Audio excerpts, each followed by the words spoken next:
Ake sibheke-ke ukuthi ingqondo yomuntu isetshenzwa kanjani kusukela ezalwa. Sonke siyazi-ke ukuthi-ke umuntu uyimphumela yokwenzeka eduze kwakhe kusukela esewusana kuze kube uneminyaka ewu-7. Kungabe indawo akholela kuyo yonke leyo, yonke nje leyo nto eyenzeka empilweni yomuntu ngaleso sikhathi iyona nto ezoba uye uma esekhulile. Into eyenzakalayo-ke ngesikhathi umntwana esemncane uba sesimeni sengqondo ebizwa ngokuthi i-theta state.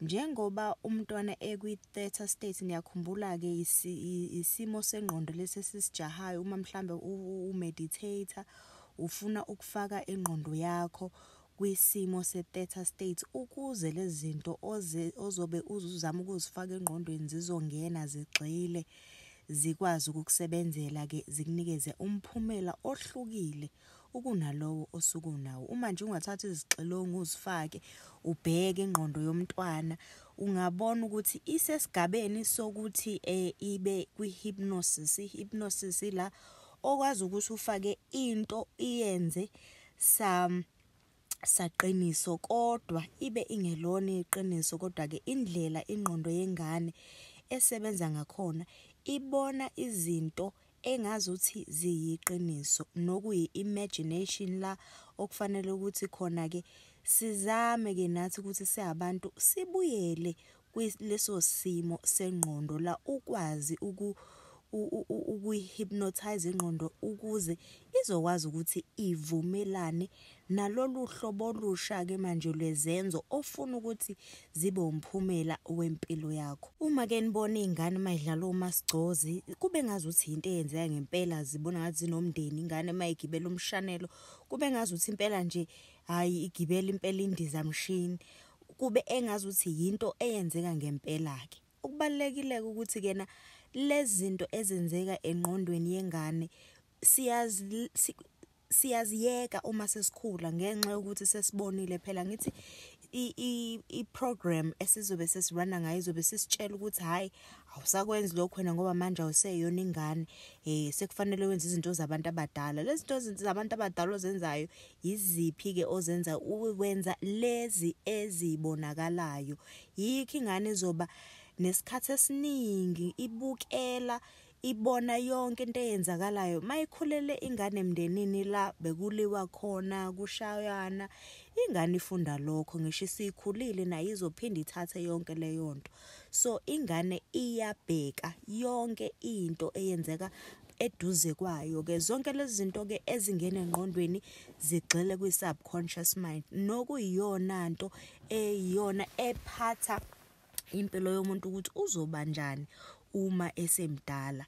Lokho akusho ukuthi into eyenzeka ekhaya kuphela. Yebo, ikhaya siyalisho ukuthi iyona indawo ebalulekile ngoba iyona indawo ingane la ehlala khona kakhulu, kodwa manje ingane ziba sey'koleni, ziyavakasha, zibuka o-TV, yonke leyo nto isangena kwi-program yengane ezorana ngayo uma isikhulile, ngaphandle nje ukuthi izinto ezenzakala emndenini-ke. So ingane iyafunda into eningi ngokubuka-ke ngale nangale ukuthi-ke iy'ncele ebeleni noma kuyizinto ezithatha ekhaya. Kubalulekile ukuthi sigxilise enganeni, sifake i-program okuyiyona yona. Manje thina sesivukile siyayazi into ekufanele ukuthi siyenze ey'nganeni. Ungavele ufake ingane i-program owazi kahle ukuthi ayikho noma ayilungele uma seyikhulile-ke. Yikho uzobona ukuthi-ke kweminye imindeni uthola ukuthi mhlambe bayantula nje kulo mndeni kodwa basebenza kanzima. Lokho akusho ukusebenza kanzima akusho lutho uma i-program yomuntu akarana ngayo ingayisaphothi le into akazama ukuyenza. Ungasebenza usebenze kodwa uma nje i-program yakho ingavumelani nalento ozama ukuyenza angeke kuze kulunge. Uzothola ukuthi ezinye ingane eziphuma emndenini mhlambe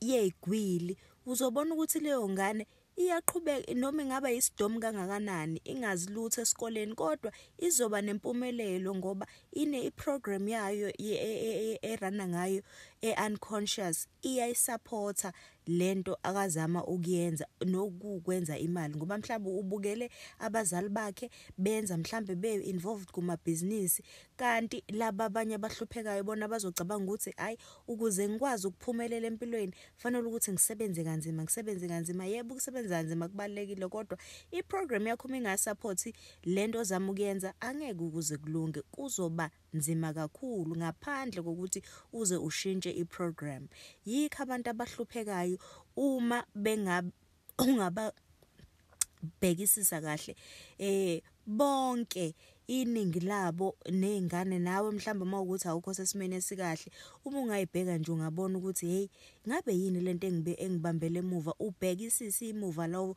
okhulele khona ngabe abantu okhulele eduze kwabo babena umiphi imicabango malungwana nokusebenza iningi labantu ke masingaba neqiniso bakhuliswe omama besebenza emakhishini ilanguage abayikhulumayo ayilungile nje sibaningi nami ngiyazibala lapho ngoba nami umunye walabo bantu abakhule ngeprogram ngisabathe ngazama yes ngokwami ngokwe hard work ngokusebenza kanzima kodwa iprogram engangikhulele around yona ibingayisupport yonke lento engiyenzayo yikho bekudinga ukuthi ngiphume ngingabibikho la around la engikhulele khona noma ngiphume ngibe exposed kwabanye abantu abanginikeza enye program nokusebenza kanzima ukuyishintsha iprogram ngoba iprogram uyayishintsha ebusuku lele ngeke uvele uzuqhamuke wena yonke into seyihamba kahle kuzofanele ukuthi uyinikeze isikhathi uyiphindaphinde into uyiphindaphinde ngoba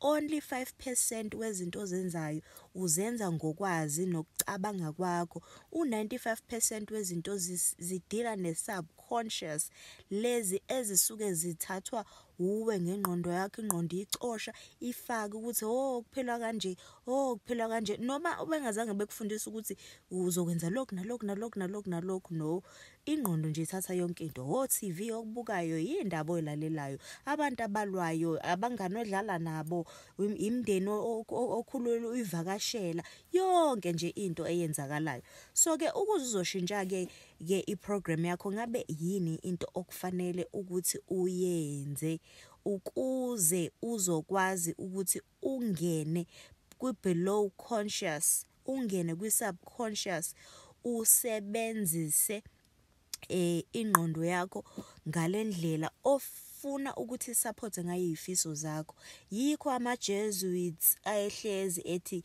ngikhombisa umntwana wakho uma unganginikeza umntwana wakho ezebe neminyaka eyisikhombisa mina ngizokukhombisa ukuthi uzoba umhlobo luni lomuntu ngoba bayazi ukuthi ukuze umntwana uzomakha abe yilento afuna ukuthi abe yiyona ngiyengamuso noma kusasa uyakwazi ukumxilonga ingqondo yakho umfake lokho ofuna ukumfaka kona eseyingane sinake asiyathuka ingane esisho lokho nalokho sikhuluma negative singazi ukuthi ingane ingqondo zazo ziyacosha yikho ingane zethu zikhula zibe ngalendlela ke so ke okusho ukuthi ke iyazi lento uyinake futhi usebenze kanzima ukuze uzokwenza iprint out yengqondo noma iprint out yempilo yengane yakho ufake izinto eziyizona zona engqondweni yomntwana uma nje ungabheka izinto ozithandayo izinto mhlambe okwazi ukuzenza nezinto oyithakaselayo ukuzenza isikhathi esiningi zisuka ekutheni kukhona umuntu owaku-inspireisha iningi nje labaculi mhlambe emndenini wakhe kukhona abantu mhlambe ababe nethalente lokucula nokuthi ke njengoba naye lo muntu esewumculi manje isuke leyo nto isuka endaweni ethize bese kuba khona ke laba abayiphumela ecele nje abojosa kumuntu afuna ukuyifoster into yebo bakhona abantu abazalwe nalo ithalente kodwa isikhathi esiningi abantu bayasokola ukwenza izinto, bazame ukusebenza kanzima ngoba umuntu into eyithanda. Umuntu athi ngiyafisa nami ukuthi ngibe umculi ngelinga, kodwa lento ayisuka indawo, into nje ngivele engingithi ngiyayifisa. Umuntu ahamba ayoyifundela yonke leyo nto, okusho ukuthi iprogram akarana ngayo ayisupport lento akathi uyayifuna, ngoba ayifakekanga lapha. Yikho ingane eziningi abazali bazo beyigxilisa kakhulu kwizinto eziphathelene namathalente, ziseyabantwana. Ingane yenze yonke into efuna ukuyenza ngoba bayazi ukuthi iprogram mayifakwe lapha kulesa sikhathi angeke kuze kube lula ukuthi umuntu ayisuse.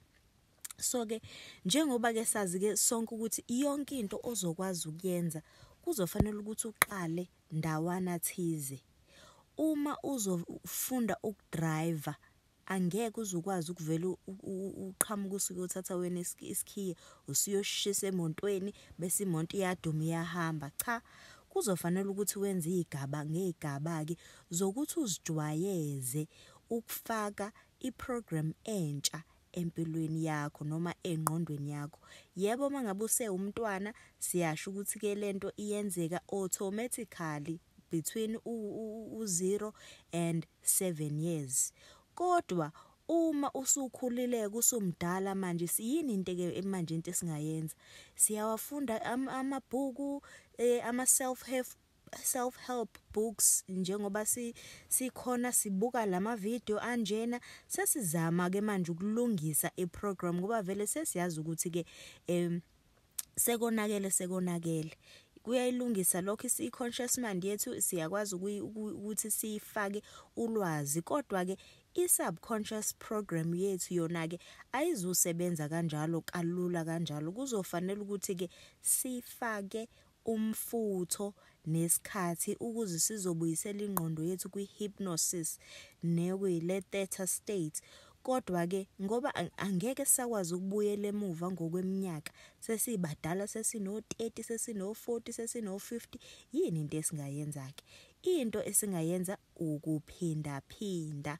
Njengoba ngenzile isibonelo, ngeke uvele uqhamuka usiyodrive imoto ukuze uzoba umshayeli osezingeni. Kufanele ukuthi uqale upractice, wenza amaklasi, upractice ulokhu uphinda phinda, kugcina sekuyinto oye ezenzakalelayo. Awusalokhu ucabanga ukuthi manje ngiya number 1, ngiya number 2, ngiya number 4 ngokwespeed. Cha, usuyazi ukuthi imoto ihamba kanjani ngoba upracticile izikhathi, waphinda phinda nangendlela efanayo. Njengoba mawusuka usafunda ABC uyabaphinda phinda isikhathi eside uze ubazi ngale kokuthi ke usuyacabanga ukuthi hayi ABC uma ubafundile nje wabaphinda phinda ube sewubazi, bayahlala engqondweni yakho, awubusabakhohlwa. Kanjalo njengokudriver ke nawe ke manje njengoba usukholileke, into ezokusiza ukuphinda phinda,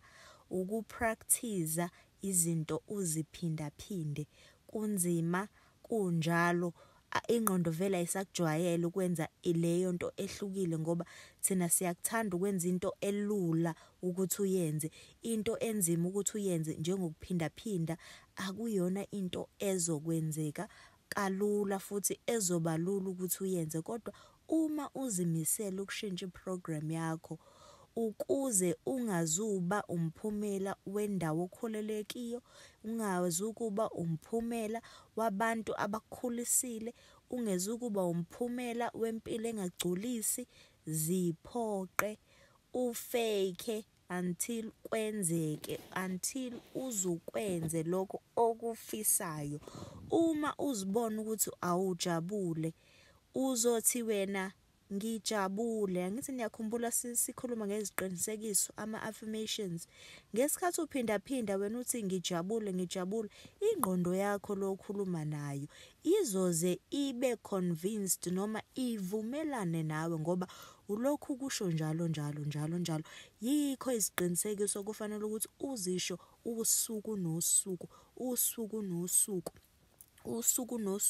ulokhu uphinda phinda, wazi kahle ukuthi lokho engikushoya kulona iqiniso ngami, kodwa ngenxa yokuthi uyakuphinda phinda ulokhu kufakile engqondweni yakho, usubconscious mind wakho uzobe sebona ukuthi hayibo lo muntu uthi ujabule avumelane nawe ngoba ingqondo yakho ilinde wena ukuthi uyilawule.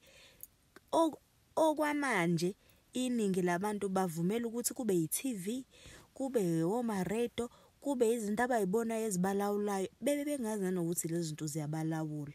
Kodwa ke manje ngoba thina siyayifundisa, siyayihlupha, sifuna ukushintsha iprogram ezirana ngayo, sizoyeka ukubukela ama-TV ukuze singazuthola ama-program asinikeza wona abanye abantu, kodwa sifake lama program esiwafisayo ezingqondweni zethu. Angithi phela manje sesikhulile, so uzozama ke wena ukuphinda phinda. Ungaba nazo izinto eziningi ongazizama, mhlambe ufake sticky notes mhlambe eindaweni ezibonakalayo, ngabe sefridgini, kungaba sezibukweni, kodwa lokho kuzoba isikhumbuzo nje kuwena sokuthi hayi ake ngiphinda phinde lokhu, kuyisuggestion noma kuyisikhumbuzo okuyikona kona ofanele ukwenze.